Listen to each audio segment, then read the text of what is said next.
c'est une Austin Hill Sprite de 1969 que j'ai acheté il y a 7 ans, qui était restée 25 ans sans bouger et que j'ai restauré de A à Z par le biais d'une amicale qui s'appelle l'amicale Sprite Jet, qui est basée à Orléans, et avec l'aide de personnes qui exposent ici. Bonjour, heureux de vous accueillir à Rétropolis 2011, le grand salon du véhicule de collection, organisé en partenariat avec Micropolis Besançon et l'association Passionnés des véhicules anciens. Et là, on va se promener un petit peu à travers les stands et trouver environ une quarantaine de clubs présents qui représentent, avec les particuliers qui ont bien voulu nous déposer leur voiture, environ 300 véhicules, motos, camions, bien sûr voitures et même un petit peu de cycles. Et chose importante, le remontage d'un camion Adler des années 1914 qui se fait au fond du bâtiment avec les élèves du lycée Saint-Joseph de Besançon, donc quelque chose de très spectaculaire. Alors à travers tous les véhicules qui sont là, on peut admirer bien sûr des véhicules français, des véhicules italiens, américains, il y en a vraiment pour tous les goûts, je dirais presque pour toutes les bourses, puisqu'il y a des véhicules en commençant par la 2 chevaux, qui est une voiture tout à fait populaire, et pour aller jusqu'à des voitures comme la Lamborghini ou les Ferrari qui sont très prisées par les amateurs.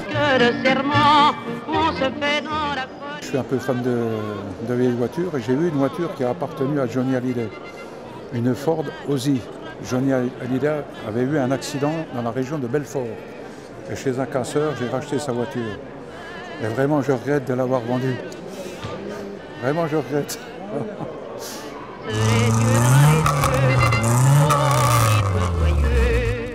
Alors, la particularité de cette Citroën de la gendarmerie, qui est un moteur Maserati, donc un moteur italien. Le modèle qui est présenté là est un modèle de 1973, avec une puissance de 170 chevaux, avec 5 vitesses qui permettaient de rouler. Tout à l'heure, j'avais dit à 245, là, un petit peu plus faible, on est à 228 km/h, ce qui est quand même très important pour une voiture de ce type. Nous avons fait cette année, comme les années précédentes, l'effort de présenter une douzaine de véhicules différents. D'abord pour le respect du public, bien évidemment, mais aussi pour faire plaisir à nos adhérents, pour que chacun puisse présenter tour à tour son véhicule sur ce salon.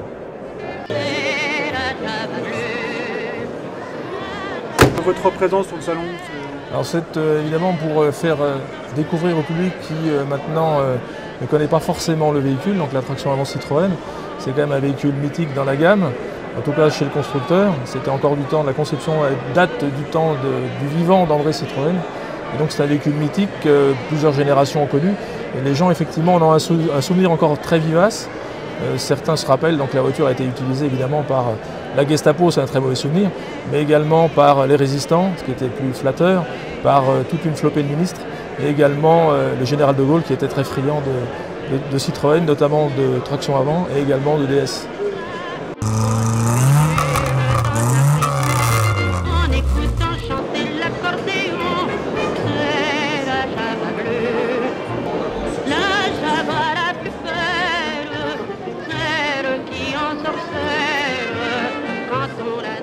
C'est un moteur électrique en réalité qui lance le moteur. Donc il n'y a pas de clac-clac. Je veux te serrer plus fort pour mieux garder l'empreinte et la chaleur de ton corps. Que de promesses, que de serments, on se fait dans la folie d'un moment. Car si serment rempli d'amour, on sait que ça ne durera pas toujours. Il faut savoir qu'à Besançon étaient fabriquées des voitures dans les années 1920 par là, et qu'il y avait même, c'est peut-être méconnu, le frère de Ravel, le compositeur très connu par son boléro, qui était fabricant de voitures à Besançon, puisqu'il avait une marque à son nom, à savoir la marque Ravel. Oh, mais au monde il n'y en a pas deux, frère à Java bleu.